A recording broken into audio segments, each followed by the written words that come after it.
Pesantren Markas Syariah FPI milik Habib Rizik Syihab mengaku sudah siap melepaskan lahan yang diminta PT Perkebunan Nusantara atau PTPN 8 Gunung Mas di Megamendung, Bogor, Jawa Barat. Hanya saja pihak FPI mengajukan syarat agar adanya ganti rugi uang yang telah dikeluarkan dalam pembelian lahan hingga pembangunan pesantren. Kuasa hukum FPI Aziz Yanwar memastikan pihaknya siap melepas lahan tersebut jika memang dibutuhkan negara, dengan catatan ganti rugi overgarap tanah dibayar. Aziz mengatakan, apalagi gubernur yang sekarang, nggak tahu dah tuh urusannya. Hati-hati aja Jawa Barat jadi kabupaten atau provinsi berhala. Hati-hati, hati-hati, ini dijawab. Itulah kenapa kita merdeka. Makanya dalam pembukaan Undang-Undang Dasar 1945 yang selalu dibacakan hari Senin, atas berkat rahmat Allah dan keinginan luhur bangsa Indonesia, dengan ini menyatakan kemerdekaannya. Penjajahan di atas dunia harus dihapuskan karena tidak sesuai dengan pri kemanusiaan dan pri keadilan. Ustadz kok ingat? Saya tukang bacanya tiap hari Senin. Makanya kalau ada yang ngejek saya radikal, kepala kau kena pukul. Tapi yang dimuliakan Allah Subhanahu wa taala, jadi dalam Islam setelah hidup ini kita akan hidup sekali lagi. Itulah kenapa ada haul. Haul itu untuk apa? Untuk mengirim doa kepada guru, abah guru sekumpul, kepada almarhum ayah dari Ustadz Atta, kepada almarhumah ibu, kepada almarhum ayah saya, kepada almarhumah ibu saya yang orang tuanya masih hidup. Mudah-mudahan panjang umur, sehat badan.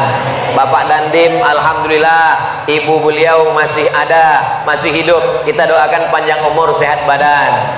Ibunda, ibu saya masih ada. Saya ibu di Riau sudah meninggal, tapi di Banjarbaru saya dapat ibu. Saya diangkat sebagai anak nomor 10.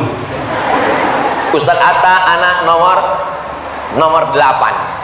Saya tidak lahir dari rahimnya, tapi saya lahir dari hatinya. So sweet. Saudara yang dimuliakan Allah Subhanahu wa taala, Bapak Ibu yang dimuliakan Allah Subhanahu wa taala, lalu apa yang bisa kita transfer?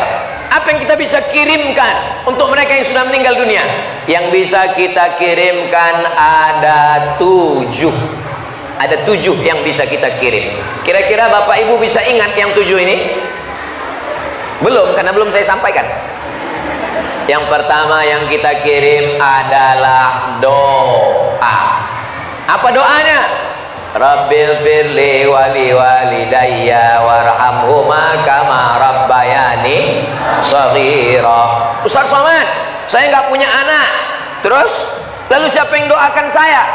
Saya pernah ditanya jamaah, Ustaz, saya nggak punya anak. Terus, siapa yang doakan saya? Kalau bapak nggak punya anak, ibu nggak punya anak, jangan takut, yang mendoakan saya. Loh, memangnya doa Ustaz Somad sampai?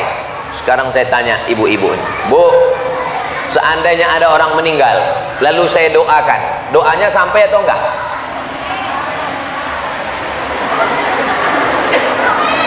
Kalau tuan pergi ke taman,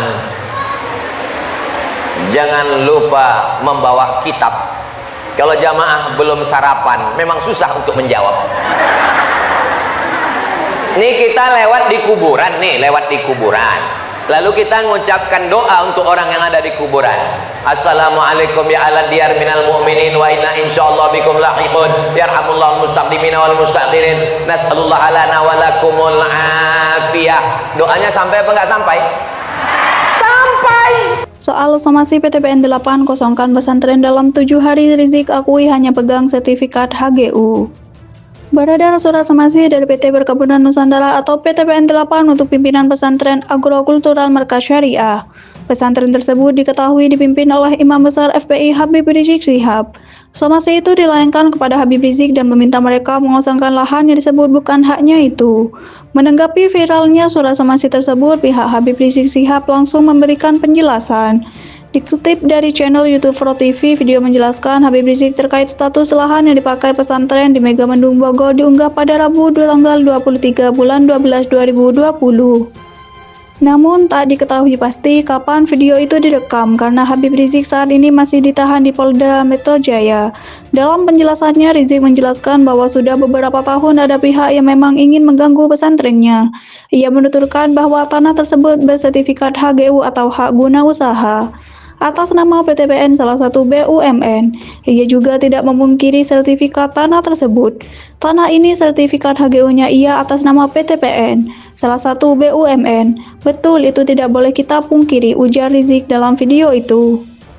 Rizik menjelaskan bahwa lahan itu sudah 30 tahun digarap oleh masyarakat, sedangkan PTPN sebagai pemilik HGU sudah lama tak menggarap lahan tersebut. Rizik lantas merujar, seharusnya PTPN tidak punya hak lagi atas tanah ini, sebab dalam Undang-Undang Agraria pemilik HGU tak bisa memperpanjang bila lahan sudah diabaikan. Saya ingin garis bawahi ada undang-undang di negara kita, Undang-Undang Agraria. Di dalam Undang-Undang Agraria disebutkan kalau satu lahan kosong atau terlantar digarap oleh warga lebih dari 20 tahun, maka masyarakat berhak buat sertifikat. Ini bukan 20 tahun lagi, sudah lebih dari 30 tahun, berarti masyarakat berhak tidak. Berhak bukan ambil tanah negara, jelas Rizik. Selain itu, aturan dalam kepemilikan HGU pemilik sertifikat tidak bisa lagi memperpanjang HGU bila tidak menguasai secara fisik lahan itu. Tanah ini HGU PTPN betul, tapi 30 tahun tidak pernah kuasai fisik dan 30 tahun lahan ini ditelantarkan tidak pernah berkebun lagi. HGU harusnya batal. Kalau batal untuk siapa? Untuk warga, untuk petani, ucap Rizik. Kasus ini rupanya sudah bergulir sejak lama. Statement tersebut dibuat oleh Rizik sebelum dirinya mendekam di balik jeruji besi.